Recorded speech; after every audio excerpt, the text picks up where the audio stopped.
Bienvenue sur votre chaîne préférée Akhbar El Bled. France, que s'est-il passé au juste à Paris?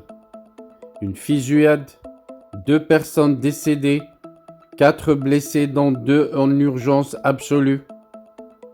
2 personnes sont décédées après avoir été touchées par des tirs hier vendredi, peu avant midi, dans le 10e arrondissement de Paris. C'est ce qu'a indiqué le parquet, précisant que 4 autres personnes avaient été blessées, dont 2 se trouvaient en urgence absolue.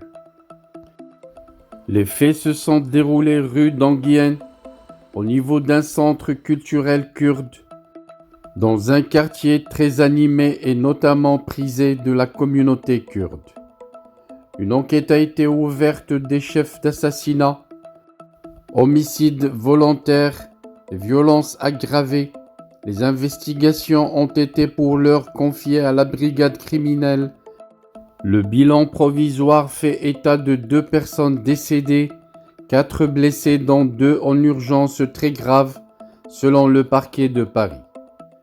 L'auteur présumé, âgé de 69 ans et de nationalité française, est connu pour 2 tentatives d'homicide commises en 2016 et décembre 2021, selon une source policière qui a précisé que le concerné est inconnu des fichiers de renseignement territorial et de la Direction générale de la sécurité intérieure.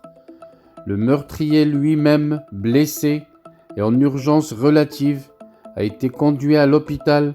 C'est ce qu'a affirmé sur place le maire du 10e arrondissement, Alexandra Gore-Debar.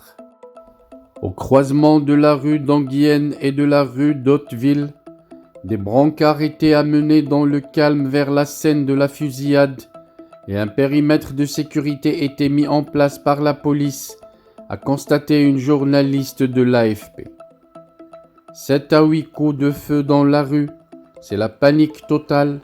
On est resté enfermé à l'intérieur, a témoigné auprès de l'AFP une commerçante d'un immeuble voisin souhaitant garder l'anonymat.